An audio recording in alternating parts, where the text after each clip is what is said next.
ਦੀਆਂ ਖਬਰਾਂ ਦਾ special bulletin ਲੈ ਕੇ ਹਾਜ਼ਰ ਹਾਂ ਜੀ। ਵੀਡੀਓ ਨੂੰ ਸ਼ੁਰੂ ਤੋਂ ਲੈ ਕੇ ਅੰਤ ਤੱਕ ਜ਼ਰੂਰ ਦੇਖਿਓ ਤਾਂ ਜੋ ਤੁਹਾਡੇ ਤੋਂ ਸੂਬੇ ਪੰਜਾਬ ਦੀ ਕੋਈ ਵੀ ਨਿੱਕੀ ਅਤੇ ਵੱਡੀ ਖਬਰ ਮਿਸ ਨਾ ਹੋਵੇ। ਦੋਸਤੋ, ਸ਼ੁਰੂਆਤ ਕਰਦੇ ਹਾਂ। ਸਾਬਕਾ ਮੰਤਰੀ ਆਸ਼ੂ ਦੀ ਪੇਸ਼ੀ ਦੌਰਾਨ ਬਰਖਾਸਤ ਡੀਐਸਪੀ ਸੇਖੋਂ ਨੇ ਕੀਤੀ ਕੋਰਟ 'ਚ ਦਾਖਲ ਹੋਣ ਦੀ ਕੋਸ਼ਿਸ਼। ਪੁਲਿਸ ਨੇ ਰੋਕਿਆ ਤਾਂ ਬੋਲੇ, ਮੈਂ ਕੇਸ ਦਾ ਗਵਾਹ ਹਾਂ।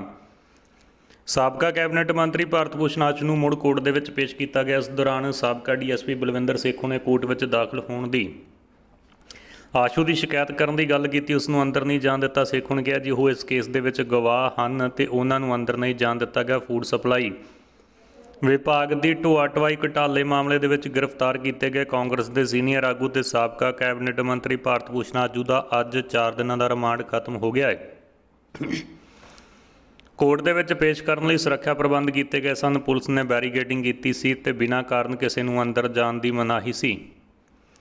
ਵੱਡੀ ਤਿਆਰੀ ਦੇ ਵਿੱਚ ਭਾਜਪਾ ਕਾਰਜਕਾਰਨੀ ਦਾ ਜਲਦੀ ਹੋਏਗਾ ਪੁਨਰਗਠਨ। ਪੰਜਾਬ ਦੇ ਵਿੱਚ ਭਾਜਪਾ ਜਲਦੀ ਹੀ ਵੱਡੀ ਕਾਰਵਾਈ ਕਰ ਸਕਦੀ ਹੈ। ਭਾਜਪਾ ਦੀ ਕਾਰਜਕਾਰਨੀ ਦਾ ਜਲਦੀ ਹੀ ਪੁਨਰਗਠਨ ਹੋਣ ਜਾ ਰਿਹਾ ਜੀ। ਆਗਾਮੀ ਲੋਕ ਸਭਾ ਚੋਣਾਂ ਦੇ ਮੱਦੇਨਜ਼ਰ ਪਾਰਟੀ ਦੀ ਕੇਂਦਰੀ ਲੀਡਰਸ਼ਿਪ ਅਜਿਹੇ ਆਗੂਆਂ ਨੂੰ ਟੀਮ ਦੇ ਵਿੱਚ ਸ਼ਾਮਲ ਕਰਕੇ ਵੱਡੀ ਜ਼ਿੰਮੇਵਾਰੀ ਸੌਂਪ ਸਕਦੀ ਹੈ ਜਿਨ੍ਹਾਂ ਦਾ ਪੂਰੇ ਪੰਜਾਬ ਦੇ ਵਿੱਚ ਜਾਂ ਕਿਸੇ ਖੇਤਰ ਦੇ ਵਿੱਚ ਖਾਸ ਅਸਰ ਰਸੂਖ ਹੋਵੇ। ਭਾਜਪਾ ਲੀਡਰਸ਼ਿਪ ਨੇ ਪ੍ਰੈਸ ਕਾਨਫਰੰਸਾਂ ਤੇ ਪ੍ਰੈਸ ਰਿਲੀਜ਼ਾਂ ਤੱਕ ਹੀ ਸੀਮਤ ਆਗੂਆਂ ਨੂੰ ਪਾਸੇ ਕਰਨ ਦਾ ਮਨ ਬਣਾ ਲਿਆ। ਇਸ ਦੇ ਤਹਿਤ ਹੁਣ ਸੂਬਾਈ ਟੀਮ ਦਾ ਪੁਨਰਗਠਨ ਹੋਵੇਗਾ। ਸੂਤਰਾਂ ਦੀ ਮੰਨੀਏ ਤਾਂ ਸਤੰਬਰ ਦੇ ਪਹਿਲੇ ਹਫ਼ਤੇ ਤੱਕ ਮੋਹਰ ਲੱਗ ਜਾਵੇਗੀ। 33 ਜਥੇਬੰਦਕ ਜ਼ਿਲ੍ਹਿਆਂ ਦੇ ਵਿੱਚ 1 ਦਰਜਨ ਜ਼ਿਲ੍ਹਾ ਮੁਖੀ ਵੀ ਬਦਲੇ ਜਾਣਗੇ। ਕਾਂਗਰਸ ਤੋਂ ਭਾਜਪਾ ਵਿੱਚ ਸ਼ਾਮਲ ਹੋਏ ਸਾਬਕਾ ਮੰਤਰੀਆਂ ਤੇ ਵਿਧਾਇਕਾਂ ਨੂੰ ਵੀ ਸ਼ਾਮਲ ਕਰਨ ਲਈ ਭਾਜਪਾ ਆਪਣੀ ਸੂਬਾਈ ਟੀਮ ਵਧਾਏਗੀ। ਅਗਲੀ ਵੱਡੀ ਖਬਰ ਦੋਸਤੋ ਤੁਹਾਡੇ ਨਾਲ ਸਾਂਝੀ ਕਰ ਰਹੇ ਹਾਂ ਜੀ। ਸੁਖਬੀਰ ਬਾਦਲ ਦਾ ਸੀਐਮ ਭਗਵੰਤ ਮਾਨ ਤੇ ਨਿਸ਼ਾਨਾ। ਕਿਹਾ ਪੰਜਾਬ ਦੇ ਇਤਿਹਾਸ 'ਚ ਆਪ ਸਰਕਾਰ ਸਭ ਤੋਂ ਭ੍ਰਸ਼ਟ। ਸੋ ਵੱਡੀ ਖਬਰ ਆ ਦੋਸਤੋ। ਜੇਕਰ ਤੁਸੀਂ ਇਸ ਗੱਲ ਦੇ ਨਾਲ ਸਹਿਮਤ ਹੋ ਤਾਂ ਕਮੈਂਟ ਸੈਕਸ਼ਨ 'ਚ ਯੈਸ ਲਿਖ ਸਕਦੇ ਹੋ, ਨਹੀਂ ਤਾਂ ਨੋ ਲਿਖ ਸਕਦੇ ਹੋ। ਵੀਡੀਓ ਨੂੰ ਲਾਈਕ, ਚੈਨਲ ਨੂੰ ਸਬਸਕ੍ਰਾਈਬ ਅਤੇ ਵੀਡੀਓ ਨੂੰ ਵੱਧ ਤੋਂ ਵੱਧ ਸ਼ੇਅਰ ਕਰਨਾ ਨਾ ਭੁੱਲਿਓ। ਤੁਹਾਡਾ ਇੱਕ ਲਾਈਕ, ਸਬਸਕ੍ਰਾਈਬ ਅਤੇ ਸ਼ੇਅਰ ਹੀ ਸਾਡੇ ਲਈ ਮੋਟੀਵੇਸ਼ਨ ਦਾ ਕੰਮ ਕਰਦਾ ਹੈ। ਆਮ ਆਦਮੀ ਪਾਰਟੀ ਦੀ ਸਰਕਾਰ ਪੰਜਾਬ ਦੇ ਇਤਿਹਾਸ ਦੀ ਹੁਣ ਤੱਕ ਦੀ ਸਭ ਤੋਂ ਭ੍ਰਸ਼ਟ ਅਤੇ ਬੇਅਸਰ ਸਰਕਾਰ ਬਣ ਕੇ ਉੱਭਰੀ। ਇਸ ਗੱਲ ਪੰਜਾਬ ਦੇ ਸਾਬਕਾ ਉਪ ਮੁੱਖ ਮੰਤਰੀ ਸੁਖਬੀਰ ਬਾਦਲ ਨੇ ਸ਼ੁੱਕਰਵਾਰ ਨੂੰ ਜਲੰਧਰ ਫੇਰੀ ਦੌਰਾਨ ਕਹੀ। ਉਹਨਾਂ ਨੇ ਕਿਹਾ ਕਿ ਪਹਿਲੇ 4-5 ਮਹੀਨਿਆਂ 'ਚ 500 ਕਰੋੜ ਰੁਪਏ ਦਾ ਸ਼ਰਾਬ ਘਪਲਾ ਹੋਇਆ। ਦਿੱਲੀ ਦੇ ਵਿੱਚ ਸ਼ਰਾਬ ਘਪਲੇ ਮਾਮਲਿਆਂ 'ਚ ਗ੍ਰਿਫਤਾਰੀਆਂ ਹੋਈਆਂ ਨੇ। ਉਸੇ ਤਰਜ਼ ਤੇ ਪੰਜਾਬ ਦੇ ਵਿੱਚ ਵੀ ਸੀਬੀਆਈ ਤੇ ਹੋਰ ਕੇਂਦਰੀ ਏਜੰਸੀਆਂ ਵੱਲੋਂ ਗ੍ਰਿਫਤਾਰੀਆਂ ਕੀਤੀਆਂ ਜਾਣਗੀਆਂ। ਬਾਦਲ ਨੇ ਕਿਹਾ ਪੰਜਾਬ ਦੇ ਵਿੱਚ ਸਰਕਾਰ ਨਾਂ ਦੀ ਕੋਈ ਚੀਜ਼ ਨਹੀਂ। ਜਲੰਧਰ ਦੇ ਹਾਲਾਤ ਇੰਨੇ ਮਾੜੇ ਨੇ ਕਿ ਨਿਗਮ ਕੋਲ 1 ਰੁਪਈਆ ਨਹੀਂ, ਸੜਕਾਂ ਤੇ ਲਾਈਟਾਂ ਨਹੀਂ। ਸੁਖਬੀਰ ਬਾਦਲ ਨੇ ਕਿਹਾ ਹੈ ਕਿ ਭਗਵੰਤ ਮਾਨ ਵਿਖਾਉਣ ਦੇ ਲਈ ਮੁੱਖ ਮੰਤਰੀ ਆ, ਅੰਦਰ ਤਾਂ ਰਾਘਵ ਚੱਡਾ ਮੁੱਖ ਮੰਤਰੀ ਦੀ ਫੀਲਿੰਗ ਚੱਕੀ ਫਿਰਦਾ ਹੈ। ਸੋ ਸਾਰੇ ਕੰਮ ਉਸ ਦੀ ਸ਼ਹਿ 'ਤੇ ਹੀ ਹੋ ਰਹੇ ਨੇ। ਬੇਅੰਤ ਸਿੰਘ ਦਾ ਹੱਤਿਆਰਾ ਜੇਲ੍ਹ ਦੇ ਵਿੱਚ ਭੁੱਖ ਹੜਤਾਲ 'ਤੇ ਬੈਠਾ। ਪੰਜਾਬ ਦੇ ਸਾਬਕਾ ਮੁੱਖ ਮੰਤਰੀ ਬੇਅੰਤ ਸਿੰਘ ਸਣੇ 16 ਹੋਰ ਲੋਕਾਂ ਦਾ ਹੱਤਿਆਰਾ ਬੁੜੇਲ ਜੇਲ੍ਹ ਦੇ ਵਿੱਚ ਬੰਦ ਅੱਤਵਾਦੀ ਲਖਵਿੰਦਰ ਸਿੰਘ ਭੁੱਖ ਹੜਤਾਲ 'ਤੇ ਬੈਠ ਗਿਆ। ਸੋ ਵੱਡੀ ਖਬਰ ਅਖਬਾਰਾਂ ਦੇ ਵਿੱਚ ਦਿੱਤੀ ਗਈ ਹੈ ਜੀ। ਉਸ ਨੂੰ ਮਿਲਣ ਦੇ ਲਈ ਐਸਜੀਪੀਸੀ ਦੇ ਕਰਨੈਲ ਸਿੰਘ ਪੰਜੋਲੀ ਪੁੱਜੇ। ਉਹਨਾਂ ਨਾਲ ਐਸਜੀਪੀਸੀ ਦੇ 2 ਹੋਰ ਮੈਂਬਰ ਸਨ। ਬੁੜੇਲ ਜੇਲ੍ਹ ਦੇ ਵਿੱਚ ਅਫਸਰਾਂ ਨੇ ਦੱਸਿਆ ਕਿ ਲਖਵਿੰਦਰ ਪਿਛਲੇ 15 ਦਿਨਾਂ ਤੋਂ ਭੁੱਖ ਹੜਤਾਲ ਤੇ ਉਸ ਨੂੰ ਤਰਲ ਡਾਈਟ 'ਤੇ ਰੱਖਿਆ ਗਿਆ ਜੀ। ਮੈਡੀਕਲ ਟੈਸਟ ਕੀਤਾ ਜਾ ਰਿਹਾ ਹੈ। ਉਸ ਨੇ ਸਮੇਂ ਤੋਂ ਪਹਿਲਾਂ ਰਿਹਾਈ ਦੀ ਮੰਗ ਕੀਤੀ ਹੋਈ ਆ। ਪੈਰੋਲ ਲਈ ਵੀ ਅਰਜ਼ੀ ਦਿੱਤੀ ਪਰ ਉਸ ਦੀ ਪੈਰੋਲ 'ਤੇ ਵਿਚਾਰ ਕੀਤਾ ਜਾ ਰਿਹਾ ਹੈ। ਪੰਜਾਬ ਸਰਕਾਰ ਦੇ ਵੱਲੋਂ ਘਰ ਘਰ ਰਾਸ਼ਨ ਵੰਡਣ ਦੀ ਯੋਜਨਾ ਦੇ ਨਵੇਂ ਐਲਾਨ ਨੇ ਪਾਇਆ ਭੜਥੂ। ਪੰਜਾਬ ਸਰਕਾਰ ਅਤੇ ਕੇਂਦਰ ਸਰਕਾਰ ਦੇ ਵੱਲੋਂ ਮੱਧ ਵਰਗੀ ਅਤੇ ਲੋੜਵੰਦ ਪਰਿਵਾਰਾਂ ਲਈ ਰਾਸ਼ਨ ਵੰਡ ਯੋਜਨਾ ਤਹਿਤ ਪਿੰਡਾਂ ਸ਼ਹਿਰਾਂ ਦੇ ਵਿੱਚ ਸਥਾਪਿਤ ਡਿਪੂਆਂ ਰਾਹੀਂ ਕਣਕ ਅਤੇ ਹੋਰ ਰਾਸ਼ਨ ਲੋੜਵੰਦਾਂ ਨੂੰ ਮੁਹੱਈਆ ਕਰਵਾਇਆ ਜਾਂਦਾ। ਇਹ ਰਾਸ਼ਨ ਯੋਜਨਾ ਰਾਹੀਂ ਕਣਕ ਲੋੜਵੰਦ ਪਰਿਵਾਰਾਂ ਨੂੰ ਦਿੱਤੀ ਜਾਂਦੀ ਪਰ ਅਕਾਲੀਆਂ ਤੇ ਕਾਂਗਰਸ ਸਰਕਾਰ ਦੇ ਸਮੇਂ 'ਚ ਕਈ ਅਜਿਹੇ ਵਿਅਕਤੀਆਂ ਨੇ ਖੁਦ ਨੂੰ ਗਰੀਬ ਦਿਖਾ ਕੇ ਨੀਲੇ ਕਾਰਡ ਬਣਾਏ ਸਨ ਜੋ ਸਰਦੇ ਪੁੱਜਦੇ ਘਰਾਂ ਦੇ ਸਨ। ਅਜਿਹੇ ਵਿਅਕਤੀ ਲੋੜਵੰਦ ਪਰਿਵਾਰਾਂ ਦਾ ਹਿੱਸੇ ਦਾ ਰਾਸ਼ਨ ਹੜੱਪ ਰਹੇ ਨੇ। ਪਰ ਹੁਣ ਜਦੋਂ ਨਵੀਂ ਸਰਕਾਰ ਹੋਂਦ ਦੇ ਵਿੱਚ ਆਈ ਹੈ ਤਾਂ ਆਮ ਆਦਮੀ ਪਾਰਟੀ ਨੇ ਐਲਾਨ ਕੀਤਾ ਕਿ ਲੋੜਵੰਦ ਪਰਿਵਾਰਾਂ ਨੂੰ ਰਾਸ਼ਨ ਦੀ ਇੱਕ ਗੱਡੀ ਰਾਹੀਂ ਘਰ ਘਰ ਮੁਹੱਈਆ ਰਾਸ਼ਨ ਕਰਵਾਇਆ ਜਾਵੇਗਾ। ਜੋ ਗਰੀਬ ਪਰਿਵਾਰਾਂ ਦੇ ਹਿੱਸੇ ਦਾ ਰਾਸ਼ਨ ਅਮੀਰ ਵਿਅਕਤੀਆਂ ਜਾਂ ਵੱਡੀਆਂ ਕੋਠੀਆਂ ਵਾਲਿਆਂ ਦੇ ਹਿੱਸੇ ਵਿੱਚ ਨਾ ਆ ਸਕੇ। ਬੀਤੇ ਦਿਨੀ ਆਪਣੇ ਭਾਸ਼ਣ ਦੇ ਵਿੱਚ ਮੁੱਖ ਮੰਤਰੀ ਭਗਵੰਤ ਮਾਨ ਨੇ ਕਿਹਾ ਕਿ ਕੁਝ ਲੋਕ ਘਰੇ 9-11 ਟਰੈਕਟਰ ਦੇ ਖੜੇ ਨੇ ਤੇ ਉਹ ਵੀ ਰਾਸ਼ਨ ਕਾਰਡ ਬਣਾ ਕੇ ਗਰੀਬਾਂ ਦੇ ਹਿੱਸੇ ਦਾ ਰਾਸ਼ਨ ਖਾ ਰਹੇ ਨੇ। ਇਸ ਤਰ੍ਹਾਂ ਇਹਨਾਂ ਸਾਰਿਆਂ ਦਾ ਪਰਦਾਫਾਸ਼ ਕੀਤਾ ਜਾਵੇਗਾ। ਪੰਜਾਬ ਦੇ ਸਿਹਤ ਕੇਂਦਰਾਂ ਦੇ ਵਿੱਚ ਡਾਕਟਰਾਂ ਸਣੇ ਦਵਾਈਆਂ ਦੀ ਘਾਟ, ਖਾਲੀ ਹੱਥ ਮੁੜ ਰਹੇ ਨੇ ਮਰੀਜ਼। ਪੰਜਾਬ 'ਚ ਲੋਕਾਂ ਦੀ ਸਹੂਲਤ ਨੂੰ ਦੇਖਦੇ ਹੋਏ ਸਿਹਤ ਕੇਂਦਰ ਤਾਂ ਬਣਾਏ ਗਏ ਨੇ, ਪਰ ਇਹਨਾਂ ਦੇ ਵਿੱਚੋਂ ਵੱਡੀ ਗਿਣਤੀ 'ਚ ਜਿੱਥੇ ਦਵਾਈਆਂ ਤੋਂ ਸਕਣੇ ਨੇ ਉੱਥੇ ਹੀ ਵੱਡੀ ਗਿਣਤੀ ਵਿੱਚ ਸਿਹਤ ਕੇਂਦਰਾਂ 'ਚ ਡਾਕਟਰਾਂ ਦੀ ਘਾਟ ਹੈ। ਕੈਪਟਨ ਸੂਬੇ ਦੇ ਮੁੱਖ ਮੰਤਰੀ ਸਨ ਤਾਂ ਉਹਨਾਂ ਨੇ ਕੇਂਦਰ ਦੀ ਸੂਬਾਈ ਸਕੀਮਾਂ ਦਾ ਜ਼ਮੀਨੀ ਸਮੀਖਿਆ ਤੇ ਐਕਸ ਸਰਵਿਸਮੈਨਾਂ ਨੂੰ ਬਤੌਰ ਵਲੰਟੀਅਰ ਭਰਤੀ ਕੀਤਾ ਸੀ। ਇਹਨਾਂ ਵਲੰਟੀਅਰਾਂ ਨੇ ਪੰਜਾਬ ਦੇ ਸਿਹਤ ਢਾਂਚੇ ਦਾ ਸੀਸਾ ਦਿਖਾਇਆ ਜੀ। ਆਮ ਆਦਮੀ ਪਾਰਟੀ ਦੇ ਕਲੀਨਿਕਾਂ ਤੇ ਅੱਜ ਅਜਿਹੇ ਸੱਜਰੇ ਬਣੇ ਨੇ, ਪਰ ਮੌਜੂਦਾ ਸਿਹਤ ਕੇਂਦਰ ਸਰਕਾਰ ਦਾ ਵੱਡਾ ਧਿਆਨ ਮੰਗਦੇ ਨੇ। ਇੱਕ ਤਾਜ਼ਾ ਰਿਪੋਰਟ ਦੇ ਮੁਤਾਬਕ ਪੰਜਾਬ ਦੇ 33% ਸਿਹਤ ਕੇਂਦਰਾਂ 'ਚ ਦਵਾਈਆਂ ਨਾ ਹੋਣ ਕਰਕੇ ਮਰੀਜ਼ ਖਾਲੀ ਹੱਥ ਘਰੋਂ ਕਰੀ ਜਾ ਰਹੇ ਨੇ।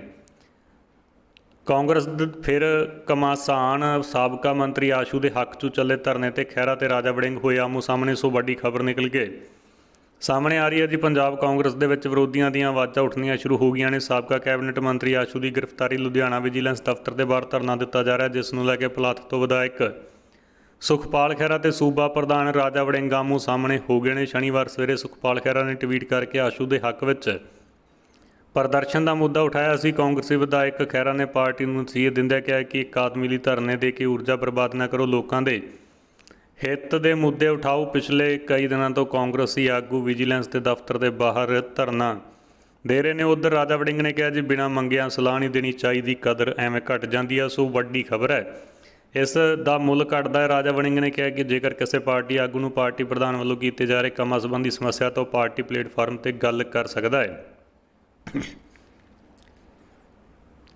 ਕਿਸਾਨਾਂ ਖਿਲਾਫ ਨਫ਼ਰਤੀ ਟਿੱਪਣੀਆਂ ਕਰਨ ਵਿਰੋਧ 30 ਅਗਸਤ ਨੂੰ ਰੋਸ ਪ੍ਰਦਰਸ਼ਨ। ਲਖੀਮਪੁਰ ਖੀਰੀ ਹਿੰਸਾ ਦੇ ਮੁੱਖ ਮੁਲਜ਼ਮ ਆਸ਼ੀਸ਼ ਮਿਸ਼ਰਾ ਦੇ ਪਿਤਾ ਕੇਂਦਰੀ ਗ੍ਰਹਿ ਰਾਜ ਮੰਤਰੀ ਅਜੇ ਮਿਸ਼ਰਾ ਟੈਨੀ ਵੱਲੋਂ ਕਿਸਾਨਾਂ ਦੇ ਖਿਲਾਫ ਨਫ਼ਰਤੀ ਟਿੱਪਣੀਆਂ ਕਰਨ ਵਿਰੋਧ ਵਿੱਚ ਕ੍ਰਾਂਤੀਕਾਰੀ ਕਿਸਾਨ ਯੂਨੀਅਨ ਨੇ 30 ਅਗਸਤ ਨੂੰ ਪੰਜਾਬ ਭਰ ਦੇ ਭਾਜਪਾ ਆਗੂਆਂ ਦੇ ਦਫ਼ਤਰਾਂ ਤੇ ਘਰਾਂ ਦੇ ਵੱਲ ਮਾਰਚ ਦੌਰਾਨ ਅਰਥੀ ਫੂਕ ਮੁਜ਼ਾਹਰਿਆਂ ਦਾ ਐਲਾਨ ਕੀਤਾ ਜੀ। ਜਥੇਬੰਦੀ ਵੱਲੋਂ ਇਹ ਫੈਸਲਾ ਯੂਨੀਅਨ ਦੇ ਸੂਬਾਈ ਪ੍ਰਧਾਨ ਡਾਕਟਰ ਦਰਸ਼ਨਪਾਲ ਪਟਿਆਲਾ ਦੀ ਅਗਵਾਈ ਵਿੱਚ ਹੋਈ ਮੀਟਿੰਗ ਦੇ ਵਿੱਚ ਲਿਆ ਗਿਆ। BKU ਦੀ ਮੀਟਿੰਗ 'ਚ ਸੂਬਾਈ ਜਨਰਲ ਸਕੱਤਰ ਗੁਰਮੀਤ ਮਹਿਮਾ, ਪ੍ਰੈਸ ਸਕੱਤਰ ਅਵਤਾਰ ਮਹਿਮਾ ਤੇ ਸੀਨੀਅਰ ਮੀਤ ਪ੍ਰਧਾਨ ਹਰਭਜਨ ਬੂਟਰ ਸਮੇਤ ਕਈ ਜ਼ਿਲ੍ਹਾ ਪ੍ਰਧਾਨ ਅਤੇ ਜਨਰਲ ਸਕੱਤਰ ਵੀ ਹਾਜ਼ਰ ਸਨ। ਪੜ੍ਹਾਈ ਦੇ ਲਈ ਕੈਨੇਡਾ ਗਏ ਮਾਪਿਆਂ ਦੇ ਇਕਲੌਤੇ ਪੁੱਤ ਦੀ ਹੋਈ ਮੌਤ। 4 ਮਹੀਨੇ ਪਹਿਲਾਂ ਗਿਆ ਸੀ ਵਿਦੇਸ਼। ਸੋ ਵੱਡੀ ਦੁਖਦਾਈ ਖਬਰ ਹੈ ਜੀ। ਸਟੱਡੀ ਵੀਜ਼ੇ ਤੇ ਕੈਨੇਡਾ ਗਏ ਪੰਜਾਬੀ ਨੌਜਵਾਨ ਦੀ ਸੜਕ ਹਾਦਸੇ 'ਚ ਦੁਖਦਾਈ ਮੌਤ ਹੋ ਗਈ ਹੈ। ਸੋ ਹਾਦਸਾ 22 ਅਗਸਤ 2022 ਨੂੰ ਹੈਮਿਲਟਨ ਵਿੱਚ ਵਾਪਰਿਆ। ਜਲੰਧਰ ਦੇ ਰਹਿਣ ਵਾਲੇ ਅਪਰ ਪਮਾਰ ਸਿੰਘ ਦੀ ਮੌਤ ਦੀ ਖਬਰ ਮਿਲਣ ਤੋਂ ਬਾਅਦ ਇਲਾਕੇ ਤੇ ਪਰਿਵਾਰ ਦੇ ਵਿੱਚ ਸੋਗ ਹੈ। ਸੋ ਇਸ ਤੋਂ ਇਲਾਵਾ ਅਪਰ ਪਮਾਰ ਦੀ ਭੈਣ ਸੋਸ਼ਲ ਮੀਡੀਆ ਜ਼ਰੀਏ ਫੰਡ ਇਕੱਠਾ ਕਰ ਰਹੀ ਹੈ ਤਾਂ ਜੋ ਉਸ ਦੀ ਲਾਸ਼ ਨੂੰ ਪੰਜਾਬ ਲਿਆਂਦਾ ਜਾ ਸਕੇ ਤੇ ਪਰਿਵਾਰ ਅੰਤਮ ਕਿਰਿਆਵਾਂ ਕਰ ਸਕੇ। ਮਨਕੀਰਤ ਔਲਖ ਨੇ ਕੀਤਾ ਗਾਇਕੀ ਛੱਡਣ ਦਾ ਐਲਾਨ, ਕਿਹਾ ਮੇਰਾ ਜੀਣਾ ਔਖਾ ਹੋਇਆ ਪਿਆ। ਮਰਹੂਮ ਪੰਜਾਬੀ ਗਾਇਕ ਸਿੱਧੂ ਮੂਸੇਵਾਲਾ ਦੇ ਕਤਲ ਦੇ ਇਲਜ਼ਾਮਾਂ ਵਿਚਕਾਰ ਸਿੰਗਰ ਮਨਕੀਰਤ ਔਲਖ ਨੇ ਵੱਡਾ ਬਿਆਨ ਸਾਹਮਣੇ ਆਇਆ ਜੀ। ਮੀਡੀਆ ਚੈਨਲ ਨੂੰ ਦਿੱਤੇ ਇੰਟਰਵਿਊ 'ਚ ਉਹਨਾਂ ਨੇ ਇੱਕ ਗੱਲ ਦਾ ਜਵਾਬ ਦਿੰਦਿਆਂ ਕਿਹਾ ਹੈ ਕਿ ਮਿਲ ਰਹੀਆਂ ਧਮਕੀਆਂ ਬਾਰੇ ਗੱਲ ਕੀਤੀ। ਉਹਨਾਂ ਨੇ ਕਿਹਾ ਜੀ ਉਹਨਾਂ ਨੂੰ ਸਿੱਧੂ ਮੂਸੇਵਾਲਾ ਦੀ ਮੌਤ ਦਾ ਬਹੁਤ ਦੁੱਖ ਹੈ, ਉਹ ਸਿੱਧੂ ਨੂੰ ਮਿਲ ਕੇ ਵੀ ਆਏ ਸਨ। ਉਹਨਾਂ ਨੇ ਕਿਹਾ ਜੀ ਗੈਂਗਸਟਰਾਂ ਵੱਲੋਂ ਗੱਲਾਂ ਬਣਾਈਆਂ ਜਾ ਰਹੀਆਂ ਨੇ, ਮੇਰਾ ਸਿੱਧੂ ਦੇ ਨਾਲ ਕੋਈ ਦੁਸ਼ਮਣੀ ਨਹੀਂ। ਇਸ ਦੌਰਾਨ ਮਨਕੀਰਤ ਨੇ ਸ਼ਗਨਪ੍ਰੀਤ ਨੂੰ ਲੈ ਕੇ ਗੱਲ ਕੀਤੀ। ਉਹਨਾਂ ਨੇ ਕਿਹਾ ਜੀ ਸ਼ਗਨਪ੍ਰੀਤ ਨੂੰ ਜਾਣਦੇ ਤੱਕ ਨਹੀਂ, ਵਿੱਕੀ ਮੇਂਡੂ ਖੇੜਾ ਲਈ ਇਨਸਾਫ ਲਈ ਪੋਸਟ ਪਾਈ ਸੀ, ਪਰ ਗੈਂਗਸਟਰ ਮੇਰੇ ਪਿੱਛੇ ਹੱਥ ਧੋ ਕੇ ਪੈ ਗਏ ਨੇ। ਕਲੋਨਾਈਜ਼ਰਾਂ ਦੇ ਮੁੱਦੇ ਨੂੰ ਲੈ ਕੇ ਮਨਪ੍ਰੀਤ ਇਆਲੀ ਨੇ ਕੀਤੀ CM ਭਗਵੰਤ ਮਾਨ ਦੇ ਨਾਲ ਮੁਲਾਕਾਤ। ਉਹਨਾਂ ਨੇ ਕਿਹਾ ਜੀ ਅਜੇ ਰਜਿਸਟਰੀਆਂ ਬੰਦ ਨੇ, ਇਸ ਦਾ ਕੋਈ ਹੱਲ ਕਰਨਗੇ। ਸ਼੍ਰੋਮਣੀ ਅਕਾਲੀ ਦਲ ਨਾਲ ਚੱਲ ਰਹੀਆਂ ਦੂਰੀਆਂ ਨੂੰ ਲੈ ਕੇ ਮਨਪ੍ਰੀਤ ਇਆਲੀ ਨੇ ਕਿਹਾ ਜੀ ਇਸ ਤਰ੍ਹਾਂ ਦੀ ਕੋਈ ਗੱਲ ਨਹੀਂ, ਨਾਰਾਜ਼ਗੀ ਤਾਂ ਹੁੰਦੀ ਰਹਿੰਦੀ ਆ ਪਰਿਵਾਰ ਦੇ ਵਿੱਚ, ਜੇ ਕੋਈ ਗੱਲ ਆ ਤਾਂ ਅਸੀਂ ਬਹਿ ਕੇ ਕਰ ਸਕਦੇ ਹਾਂ, ਪਰ ਕਿਸੇ ਪਾਰਟੀ ਦੇ ਵਿੱਚ ਨਹੀਂ ਜਾ ਰਹੇ। ਸਿੱਧੂ ਮੂਸੇਵਾਲਾ ਦੇ ਆਉਣ ਵਾਲੇ ਗੀਤ ਦੇ ਰਿਲੀਜ਼ ਹੋਣ ਤੋਂ ਪਹਿਲਾਂ ਹੀ ਛਿੜਿਆ ਵਿਵਾਦ। ਪੰਜਾਬੀ ਮਰਹੂਮ ਗਾਇਕ ਸਿੱਧੂ ਮੂਸੇਵਾਲਾ ਦਾ ਨਵਾਂ ਗੀਤ ਰਿਲੀਜ਼ ਹੋਣ ਤੋਂ ਪਹਿਲਾਂ ਹੀ ਬਲਕੌਰ ਸਿੰਘ ਦਾ ਵੱਡਾ ਬਿਆਨ ਸਾਹਮਣੇ ਆਇਆ ਜੀ। ਉਹਨਾਂ ਦਾ ਕਹਿਣਾ ਹੈ ਕਿ ਉਸ ਦਾ ਇਹ ਗੀਤ ਉਹਨਾਂ ਦੀ ਮਰਜ਼ੀ ਤੋਂ ਬਿਨਾਂ ਰਿਲੀਜ਼ ਕੀਤਾ ਜਾ ਰਿਹਾ। ਜੇਕਰ ਬੇਟੇ ਦਾ ਗੀਤ ਰਿਲੀਜ਼ ਹੋਇਆ ਤਾਂ ਬਾਲੀਵੁੱਡ ਮਿਊਜ਼ਿਕ ਡਾਇਰੈਕਟਰ ਸਲੀਮ ਮਾਰਚੈਂਟ ਨੂੰ ਨੋਟਿਸ ਭੇਜਾਂਗੇ। ਅਰਜਨਟੀਨਾ ਭਾਰਤ ਤੋਂ ਲੜਾਕੂ ਜਹਾਜ਼ LCA ਤੇਜਸ ਖਰੀਦਣ ਦੇ ਵਿੱਚ ਦਿਖਾਈ ਦਿਲਚਸਪੀ।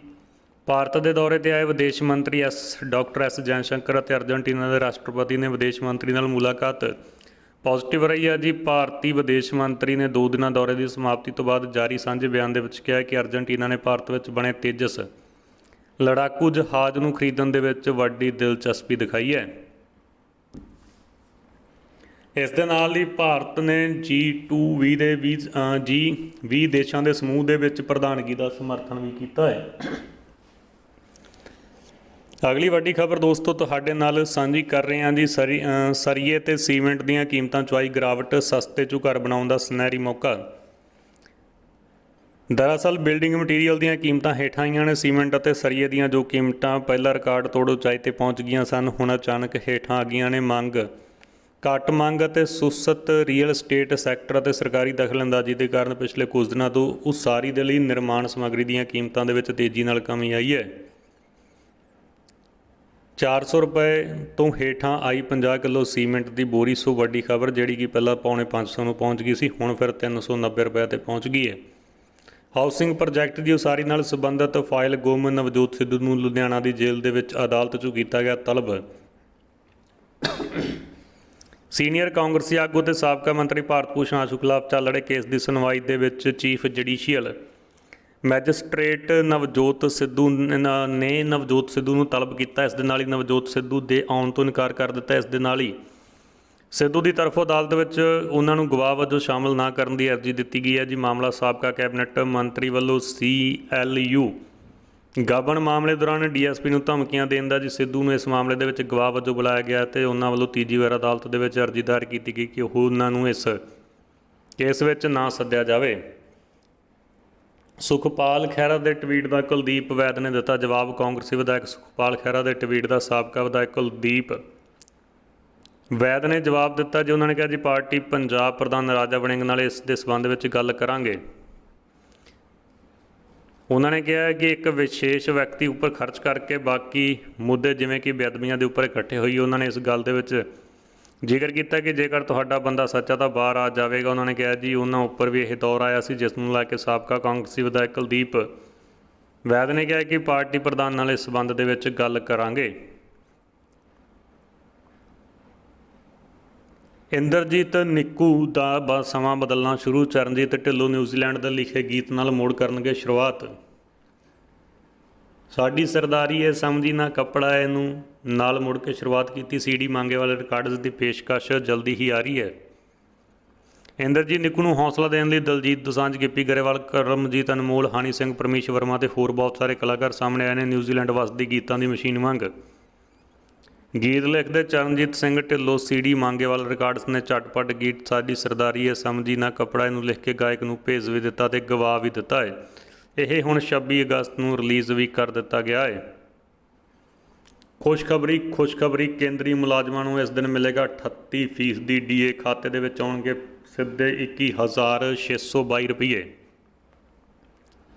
ਬਿਗ ਬ੍ਰੇਕਿੰਗ ਨਿਊਜ਼ ਆ ਜੀ। ਕੇਂਦਰੀ ਕਰਮਚਾਰੀਆਂ ਲਈ ਵੱਡੀ ਖੁਸ਼ਖਬਰੀ ਹੈ। ਸਰਕਾਰ ਜਲਦੀ ਹੀ ਮਹਿੰਗਾਈ ਭੱਤੇ ਵਿੱਚ ਵਾਧਾ ਕਰਨ ਜਾ ਰਹੀ ਹੈ। ਜੇਕਰ ਤੁਸੀਂ ਵੀ DA ਦੇ ਵਿੱਚ ਵਾਧੇ ਦਾ ਇੰਤਜ਼ਾਰ ਕਰ ਰਹੇ ਹੋ ਤਾਂ ਤੁਹਾਡੀ ਤਨਖਾਹ ਦੇ ਵਿੱਚ ਬੰਪਰ ਵਾਧਾ ਹੋਣ ਵਾਲਾ ਜੀ। ਦੱਸ ਦਈਏ ਮੁਲਾਜ਼ਮਾਂ ਦਾ ਮਹਿੰਗਾਈ ਭੱਤਾ 34% ਤੋਂ ਵੱਧ ਗਿਆ 38% ਹੋ ਗਿਆ ਜੀ। ਜਲਦੀ ਹੀ ਇਸ ਦਾ ਫੈਸਲਾ ਅਗਲੇ ਮਹੀਨੇ ਕਰਮਚਾਰੀਆਂ ਦੇ ਖਾਤੇ ਵਿੱਚ ਆਉਣ ਵਾਲਾ ਹੈ।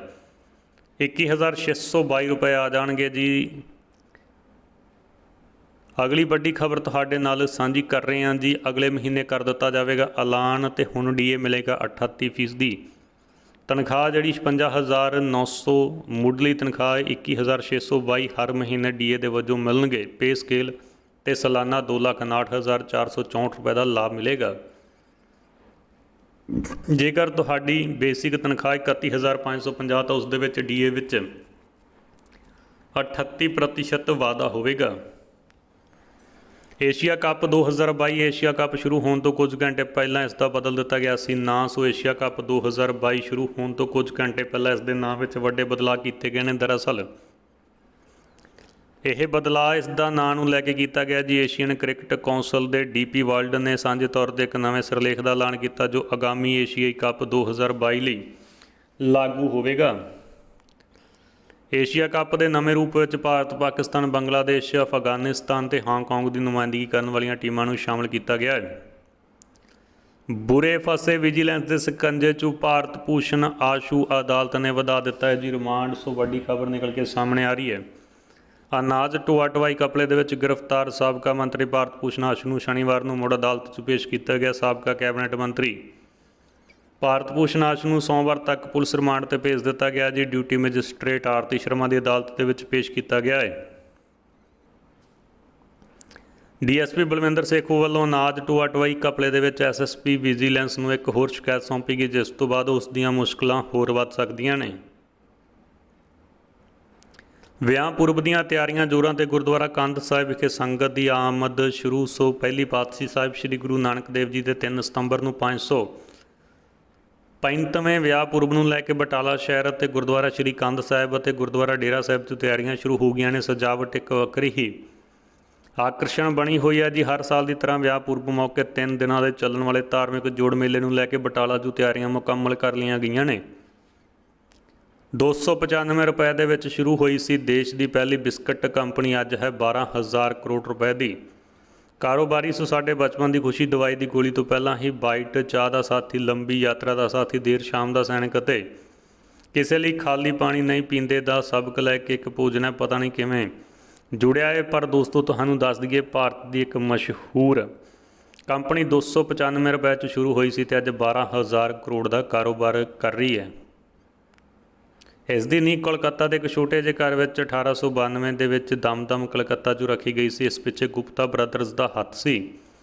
ਉਸ ਸਮੇਂ ਕੁੱਲ 295 ਰੁਪਏ ਖਰਚਾ ਆਇਆ ਸੀ। ਤੋਂ ਇਹ ਨਾਂ ਹੁਣ ਲਗਾਤਾਰ ਪੀੜ੍ਹੀਆਂ ਦੇ ਨਾਲ ਜੁੜਦਾ ਗਿਆ। 26 ਸਾਲਾਂ ਬਾਅਦ 21 ਮਾਰਚ 1918 ਨੂੰ CH ਹੋਮਸ ਗੁਪਤਾ ਬ੍ਰਦਰਜ਼ 'ਚ ਸ਼ਾਮਲ ਹੋਇਆ। ਫਿਰ ਇਹ ਪਬਲਿਕ ਲਿਮਟਿਡ ਕੰਪਨੀ ਬਣ ਗਈ। ਬਿਜਲੀ ਸੈਕਟਰ 'ਚ ਵੱਡੇ ਸੁਧਾਰ ਜਲਦੀ। ਪੰਜਾਬ ਸਰਕਾਰ ਦੇ ਵੱਲੋਂ RDSS ਸਕੀਮ ਦੇ ਅਧੀਨ 25,237 ਕਰੋੜ ਰੁਪਏ ਦੀ ਕਾਰਜ ਯੋਜਨਾ ਨੂੰ ਪ੍ਰਵਾਨਗੀ। 24 ਘੰਟੇ ਮਿਆਰੀ ਬਿਜਲੀ ਸਪਲਾਈ ਦੇਣ ਦੇ ਉਦੇਸ਼ ਨਾਲ ਪੰਜਾਬ ਸਰਕਾਰ ਨੇ 25,237 ਕਰੋੜ ਰੁਪਏ ਦੀ ਕਾਰਜ ਯੋਜਨਾ ਨੂੰ ਪ੍ਰਵਾਨਗੀ ਦਿੱਤੀ ਹੈ ਤਾਂ ਜੋ ਖਪਤਕਾਰਾਂ ਨੂੰ ਬਿਜਲੀ ਦੀ ਸਪਲਾਈ ਵਿੱਚ ਹੋਰ ਸੁਧਾਰ ਲਿਆਂਦਾ ਜਾ ਸਕੇ। Reform based and result linked revamped distribution sector ਯਾਨੀ ਕਿ RDSS ਇੱਕ ਫਲੈਗਸ਼ਿਪ ਸਕੀਮ ਹੈ, ਜਿਸ ਦਾ ਉਦੇਸ਼ ਇੱਕ ਮਜ਼ਬੂਤ ਟਿਕਾਊ ਵੰਡ ਨੈਟਵਰਕ ਰਾਹੀਂ ਡਿਸਟ੍ਰੀਬਿਊਸ਼ਨ ਕੰਪਨੀਆਂ ਦੀ ਕਾਰਜਕੁਸ਼ਲਤਾ ਅਤੇ ਵਿੱਤੀ ਸਥਿਰਤਾ ਨੂੰ ਸੁਧਾਰਨਾ ਹੈ।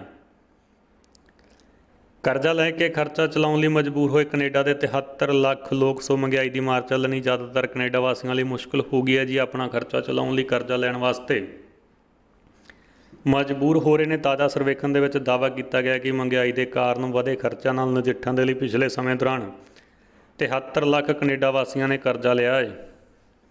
ਸਾਬਕਾ ਮੰਤਰੀ ਆਸ਼ੂ ਦੀ ਪੇਸ਼ੀ ਦੌਰਾਨ ਬਰਖਾਸਤ DSP ਸੇਖੋਂ ਨੇ ਕੋਰਟ 'ਚੋਂ ਕੀਤੀ ਦਾਖਲ ਹੋਣ ਦੀ ਕੋਸ਼ਿਸ਼, ਪੁਲਿਸ ਨੇ ਰੋਕਿਆ ਤਾਂ ਹੋਈ ਹੱਥੋਂ ਪਾਈ। ਕਿਸਾਨਾਂ ਦੇ ਨਾਲ ਭਰੀ ਟਰੈਕਟਰ ਟਰਾਲੀ ਦਰਿਆ 'ਚੋਂ ਡਿੱਗੀ, 40 ਦੇ ਵਿੱਚੋਂ 20 ਕਿਸਾਨ ਲਾਪਤਾ। ਸੋ ਵੱਡੀ ਖਬਰ ਨਿਕਲ ਕੇ ਸਾਹਮਣੇ ਆ ਰਹੀ ਹੈ ਜੀ। UP ਦੇ ਹਰਦੋਈ ਦੇ ਵਿੱਚ ਵੱਡਾ ਹਾਦਸਾ ਵਾਪਰਿਆ, ਜਿੱਥੇ ਗਰਾਰਾ ਨਦੀ ਦੇ ਪੁਲ ਤੇ 40 ਲੋਕਾਂ ਨਾਲ ਭਰੀ ਇੱਕ ਟਰੈਕਟਰ ਟਰਾਲੀ ਬੇਕਾਬੂ ਹੋ ਕੇ 35 ਫੁੱਟ ਹੇਠਾਂ ਨਦੀ 'ਚੋਂ ਡਿੱਗੀ। ਟਰੈਕਟਰ ਤੇ ਬੈਠੇ 7 ਵਿਅਕਤੀ ਵਾਲ-ਵਾਲ ਬਚ ਕੇ, ਜਦਕਿ 20 ਲੋਕ ਡੁੱਬ ਕੇ 13 ਲੋਕ ਨਦੀ 'ਚੋਂ ਤੈਰ ਕੇ ਬਾਹਰ ਆ ਗਏ, ਪਰ 20 ਲੋਕ ਹਾਲੇ ਤੱਕ ਲਾਪਤਾ ਨੇ। ਕਿਸਾਨ ਪਾਲੀ ਨਿਜ਼ਾਮਪੁਰ ਪੁਲੀ ਮੰਡੀਆਂ 'ਚੋਂ ਖੀਰਾ ਵੇਚ ਕੇ ਵਾਪਸ ਪਰਤ ਰਹੇ ਸਨ। ਗੋਤਾਖੋਰਾਂ ਦੀ ਮਦਦ ਨਾਲ ਕਿਸਾਨਾਂ ਦੀ ਭਾਲ ਕੀਤੀ ਜਾ ਰਹੀ ਹੈ। ਸੀਨੀਅਰ ਕਾਂਗਰਸੀ ਆਗੂ ਤੇ ਤਰਨਤਾਰਨ ਦੇ ਸਾਬਕਾ ਵਿਧਾਇਕ ਦਾ ਦੇਹਾਂਤ। ਸੀਨੀਅਰ ਕਾਂਗਰਸੀ ਆਗੂ ਤੇ ਤਰਨਤਾਰਨ ਦੇ ਸਾਬਕਾ ਵਿਧਾਇਕ ਡਾਕਟਰ ਧਰਮਵੀਰ ਅਗਨੀਹੋਤਰੀ ਦਾ ਦੇਹਾਂਤ ਹੋ ਗਿਆ। ਜੇ ਅਗਨੀਹੋਤਰੀ ਦੀ ਦਿਲ ਦੇ ਦੌਰਾ ਪੈਣ ਨਾਲ ਮੌਤ ਹੋ ਗਈ। 17 ਤੋਂ 22 ਤੱਕ ਵਿਧਾਇਕ ਰਹੇ ਨੇ ਉਹ। ਸ਼੍ਰੋਮਣੀ ਅਕਾਲੀ ਦਲ 'ਚੋਂ 3 ਵਾਰ ਵਿਧਾਇਕ ਰਹੇ। ਹਰਮੀਤ ਸੰਧੂ ਨੂੰ 14,629 ਵੋਟਾਂ ਦੇ ਵੱਡੇ ਰਿਕਾਰਡ ਫਰਕ ਦੇ ਨਾਲ ਹਰਾਇਆ ਸੀ। 40 ਸਾਲਾਂ ਵਿੱਚ ਇਹ ਪਹਿਲੀ ਵਾਰ ਹੈ ਜਦੋਂ ਤਰਨਤਾਰਨ ਦੇ ਵਿੱਚ ਕਾਂਗਰਸ ਦਾ ਉਮੀਦਵਾਰ ਹਲਕਾ ਦੇ ਵਿੱਚ ਜਿੱਤਿਆ ਸੀ। ਭਾਰਤੀ ਵਿਦਿਆਰਥੀਆਂ ਲਈ ਵੀਜ਼ੇ 'ਚ ਹੋ ਰਹੀ ਹੈ ਦੇਰੀ। ਕੈਨੇਡਾ ਸਰਕਾਰ ਤੇ ਅਧਿਕਾਰੀਆਂ ਨੇ ਸਰਕਾਰੀ ਅਧਿਕਾਰੀਆਂ ਨੂੰ ਪ੍ਰਕਿਰਿਆ 'ਚ ਤੇਜ਼ੀ ਲਿਆਉਣ ਦੀ ਕੀਤੀ ਅਪੀਲ। ਐਡਵਾਈਜ਼ਰੀ ਦੇ ਵਿੱਚ ਹਾਈ ਕਮਿਸ਼ਨ ਨੇ ਕਿਹਾ ਜੀ ਓਟਵਾ 'ਚ ਭਾਰਤੀ ਅਧਿਕਾਰੀ ਅਤੇ ਟੋਰਾਂਟੋ ਦੇ ਵੈਨਕੂਵਰ ਵਿੱਚ ਕੌਂਸਲੇਟ ਭਾਰਤੀ ਵਿਦਿਆਰਥੀਆਂ ਨੂੰ ਦਰਪੇਸ਼ ਸਮੱਸਿਆਵਾਂ ਬਾਰੇ ਵਿਦਿਅਕ ਸੰਸਥਾਵਾਂ ਅਤੇ ਯੂਨੀਵਰਸਿਟੀਆਂ ਸਮੇਤ ਕੈਨੇਡੀਅਨ ਵਾਰਤਾਕਾਰਾਂ ਨਾਲ ਰੁੱਝੇ ਹੋਏ ਨੇ। ਧਾਰਮਿਕ ਟਿੱਪਣੀ ਤੋਂ ਬਾਅਦ ਵਿਵਾਦਾਂ 'ਚ ਘਿਰੀ ਪੰਜਾਬੀ ਗਾਇਕਾ ਜਸਵਿੰਦਰ ਬਰਾੜ, ਹੋ ਸਕਦੀ ਹੈ ਕਾਨੂੰਨੀ ਕਾਰਵਾਈ। ਪੰਜਾਬ ਦੇ ਵਿੱਚ ਮੋਟਰ ਵਾਹਨ ਇੰਸਪੈਕਟਰਾਂ ਦੀਆਂ ਸਾਰੀਆਂ ਅਸਾਮੀਆਂ ਤੇ ਨਿਯੁਕਤੀ ਲਈ ਕੀਤੇ ਗਏ ਅਧਿਕਾਰੀ ਵਾਹਨਾਂ ਦੇ ਫਿਟਨੈਸ ਸਰਟੀਫਿਕੇਟਾਂ ਦੇ ਕੰਮ 'ਚ ਤੇਜ਼ੀ ਲਿਆਉਣ ਦਾ ਫੈਸਲਾ। ਪਹਿਲਾਂ 23 ਜ਼ਿਲ੍ਹਿਆਂ ਦੇ ਵਿੱਚ ਕੰਮ ਵੇਖ ਰਹੇ ਸਨ ਸਿਰਫ 4 ਮੋਟਰ ਵਾਹਨ ਇੰਸਪੈਕਟਰ। ਕੈਬਨਿਟ ਮੰਤਰੀ ਨੇ ਦੱਸਿਆ ਕਿ 23 ਜ਼ਿਲ੍ਹਿਆਂ ਵਿੱਚੋਂ 11 RTAs ਅਧੀਨ ਸਿਰਫ 4 MVI ਪੁਰਾਣੇ ਵਾਹਨਾਂ ਨੂੰ ਫਿਟਨੈਸ ਸਰਟੀਫਿਕੇਟ ਜਾਰੀ ਕਰਨ ਦੀ ਪ੍ਰੋਸੈਸਿੰਗ ਦਾ ਕੰਮ ਸੰਭਾਲ ਰਹੇ ਸਨ, ਜਿਸ ਕਾਰਨ RTA ਦਫ਼ਤਰਾਂ ਵਿੱਚ ਕੰਮ ਦੀ ਚਾਲ ਹੱਦੋਂ ਵੱਧ ਸੁਸਤ ਹੋਣ ਕਰਕੇ ਫਾਈਲਾਂ ਦੇ ਢੇਰ ਲੱਗ ਜਾਂਦੇ ਸਨ। ਖਬਰਾਂ ਮਿਲ ਰਹੀਆਂ ਸਨ ਕਿ ਕੰਮ ਦੇ ਬੋਝ ਨੂੰ ਘਟਾਉਣ ਦੇ ਲਈ ਹੋਰ ਪਾਰਦਰਸ਼ਤਾ ਲਿਆਉਣ ਦੇ ਲਈ ਵਿਭਾਗ ਵਿੱਚ ਅੰਦਰੂਨੀ ਪ੍ਰਬੰਧ ਕਰਦਿਆਂ ਪੰਜਾਬ ਰੋਡਵੇਜ਼ ਤੋਂ ਸਟਾਫ ਲੈ ਕੇ MIV ਦੀਆਂ ਸਾਰੀਆਂ ਅਸਾਮੀਆਂ ਤੇ ਅਧਿਕਾਰੀ ਤੈਨਾਤ ਕਰਤੇ ਨੇ। ਪੰਜਾਬ ਸਰਕਾਰ ਵੱਲੋਂ ਘਰ ਘਰ ਰਾਸ਼ਨ ਵੰਡਣ ਕਰਕੇ ਪੈ ਗਿਆ ਭੜਥੂ। CM ਭਗਵੰਤ ਮਾਨ ਦਾ ਬਿਆਨ, ਐਕਸਪੋਰਟ ਇੰਪੋਰਟ ਲਈ 3 ਮਾਲ ਗੱਡੀਆਂ ਖਰੀਦੇਗੀ ਪੰਜਾਬ ਸਰਕਾਰ। ਸੋ ਮੋਹਾਲੀ ਦੇ ਵਿੱਚ ਐਸੋਚੈਮ ਦੇ ਵਿਜ਼ਨ ਪੰਜਾਬ ਪ੍ਰੋਗਰਾਮ ਵਿੱਚ ਪੁੱਜੇ ਭਗਵੰਤ ਮਾਨ ਨੇ ਕਿਹਾ ਜੀ, ਰੇਲਵੇ ਦੀ ਇੱਕ ਸਕੀਮ ਹੈ ਜਿਸ ਵਿੱਚ ਉਹ 3% ਤੇ ਲੋਨ ਦਿੰਦਾ ਹੈ। 350 ਕਰੋੜ ਰੁਪਏ ਦੀ ਪੂਰੀ ਮਾਲ ਗੱਡੀ ਉਪਲਬਧ ਹੈ। ਸਾਡੇ ਨਾਲ ਮਿਲ ਕੇ ਇੰਡਸਟਰੀ ਗੱਲ ਕਰੋ, ਅਸੀਂ 3 ਟ੍ਰੇਨਾਂ ਖਰੀਦਾਂਗੇ। ਉਹਨਾਂ ਦਾ ਨਾਂ ਪੰਜਾਬ ਔਨ ਵੀਲਸ ਹੋਵੇਗਾ। ਇਸ ਦੇ ਉਦਯੋਗਾਂ ਦੇ ਲੋਕ ਆਪਣੇ ਰਹਿਕ ਹੋਣਗੇ। ਪੰਜਾਬ ਦੇਸ਼ ਦਾ ਪਹਿਲਾ ਸੂਬਾ ਹੋਵੇਗਾ ਜਿਸ ਦੇ ਕੋਲੇ ਆਪਣੀਆਂ ਮਾਲ ਗੱਡੀਆਂ ਨੇ, ਜੋ ਇੱਥੋਂ ਜਾਂਦੇ ਸਮੇਂ ਟਰੈਕਟਰ ਲੈ ਕੇ ਜਾਣਗੇ ਤੇ ਵਾਪਸ ਉਹ ਦਰਾਮਦਕਾਰਾਂ ਦਾ ਸਮਾਨ ਲੈ ਕੇ ਆਉਣਗੇ। ਜਦੋਂ ਕੋਲੇ ਦੀ ਲੋੜ ਹੋਵੇਗੀ ਕੋਲਾ ਲੈ ਕੇ ਆਉਣਗੇ। ਪਟਿਆਲਾ ਦੇ ਵਿੱਚ ਸਵਾਈਨ ਫਲੂ ਨੇ ਦਿੱਤੀ ਦਸਤਕ, 2 ਵਿਅਕਤੀਆਂ ਦੀ ਹੋਈ ਮੌਤ। ਸੋ ਵੱਡੀ ਦੁਖਦਾਈ ਖਬਰ ਪਟਿਆਲਾ ਤੋਂ ਆ ਰਹੀ ਹੈ ਜੀ, ਜਿੱਥੇ ਸਵਾਈਨ ਫਲੂ ਕਰਕੇ 2 ਵਿਅਕਤੀਆਂ ਦੀ ਮੌਤ ਹੋ ਗਈ ਆ। ਧੰਨਵਾਦ।